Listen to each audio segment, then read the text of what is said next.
What if I told you the country of Poland, right in the heart of Europe, has one of the most dramatic and unbelievable stories of survival in human history? A nation that was completely erased from the map for 123 years, only to rise from the ashes not once, but multiple times. This isn't just history. This is a real-life saga of resilience that defies all odds. Stick around, because the evolution of Poland will change how you see modern Europe forever. Before we dive into this incredible journey, do me a huge favor. If you love stories about underdogs, history, and national comebacks, you are in the right place. Smash that like button right now to show your support. Subscribe to the channel and hit the notification bell because we publish deep dives like this every week, and you won't want to miss them. Trust me, by the end of this video, you'll be glad you did. Now, to understand Poland's evolution, we have to start at the beginning. But this beginning has a twist so shocking, it leads to a mystery that historians still debate. Our story begins in the 10th century with Duke Mieszko I, who historically united the Slavic tribes and adopted Christianity in 966 AD, a date every Polish school kid knows. But why then? Why not earlier? This strategic move wasn't just about faith. It was a brilliant political maneuver to avoid forced conversion by the Holy Roman Empire and to enter the stage of European politics.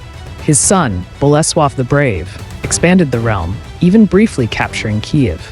But this early power, it wouldn't last. The Polish kingdom faced fragmentation, tearing itself apart from within for nearly 200 years. It seemed the young nation was doomed to fail before it even began. But just when all hope was lost, a series of unlikely events would reunite the kingdom and set the stage for its greatest era, leading to the Polish Lithuanian Commonwealth. This became one of the largest and most powerful states in 16th and 17th century Europe. It was a multi-ethnic, relatively tolerant republic with an elected monarchy, a radical idea for its time. But this very strength contained the seeds of its destruction. The nobility, the szlachta, gained so much power that the central government became weak, and its powerful neighbors were watching, waiting for a moment of weakness. And that moment came. In the late 18th century, through 3 successive partitions, Poland was carved up and completely wiped off the map by Russia, Prussia, and Austria. Gone. For 123 years, there was no Poland. Imagine that. Your country simply doesn't exist. Your language is suppressed. Your culture is outlawed. But here's the most fascinating part. How do you kill a nation that isn't allowed to exist? The answer is you can't. The Polish spirit didn't die. It went underground. It lived in secret schools, in forbidden literature, in the music of Chopin, and in bloody but failed uprisings in 1830 and 1863. They kept the dream alive against impossible odds. The question wasn't if Poland would return, but how? And the answer would come from a world war. World War I was a tragedy for Europe, but it was an opportunity for Poland. With the partitioning powers fighting each other, the time was right. Figures like Józef Piłsudski led legions to fight for independence. In 1918, the Second Polish Republic was born, a phoenix from the ashes.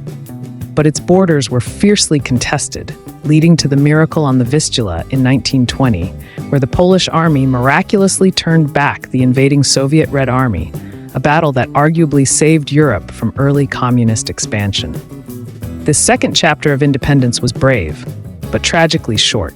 Just 21 years later, Poland would be the first victim of WWII, invaded from the west by Nazi Germany and from the east by the Soviet Union. It suffered unimaginable destruction, becoming the epicenter of the Holocaust with camps like Auschwitz on its soil. It seemed the universe itself was conspiring against the Polish state. But even through this darkness, a government in exile and a powerful resistance movement, the Home Army, never surrendered. They were planning for a future they couldn't even see, a future that, after the war, would be dictated by others. Emerging from WWII, Poland was physically moved westwards by the Allies, its borders radically altered. It fell under the Soviet sphere of influence, becoming the Communist Polish People's Republic. For decades, it was behind the Iron Curtain, but the Polish desire for freedom could not be extinguished. Protests in 1956, 1970, and 1976 were brutally suppressed. Then, in 1980, something different happened. It didn't start with politicians or soldiers. It started with electricians, welders, and shipyard workers in Gdańsk. Led by an electrician with an iconic mustache, Lech Wałęsa, Solidarność, Solidarity, was born the first independent trade union in the Soviet bloc. It grew to 10 million members. The communist government cracked down, imposing martial law in 1981, seemingly crushing the movement. But the flame was lit. The world was watching. And the final, peaceful collapse of communism in Poland in 1989 began right there on the docks. Poland didn't just free itself. It helped tear down the entire Iron Curtain. Today, Poland is a vibrant member of NATO and the European Union. It has one of Europe's fastest-growing economies in recent decades, a stunning transformation from its communist past. From the medieval plains to a digital hub, from a partitioned territory to a key European player, the evolution of Poland is a masterclass in resilience. It's a story defined not by perpetual power, but by the relentless will to endure and return. And that is the incredible evolution of Poland. But here's what I want to know from you. What part of this story shocked you the most? Was it the 123 years of non-existence? The miracle on the Vistula battle? Or the fact that the movement that started the fall of communism began with shipyard workers? Let me know in the comments below. I read every single one. I want to hear your thoughts and questions. This is a complex history, and I know there's plenty more to discuss.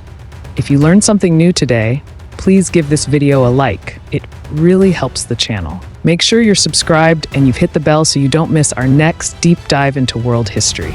We've got amazing content coming up that you won't find anywhere else. Thanks for watching. Until next time.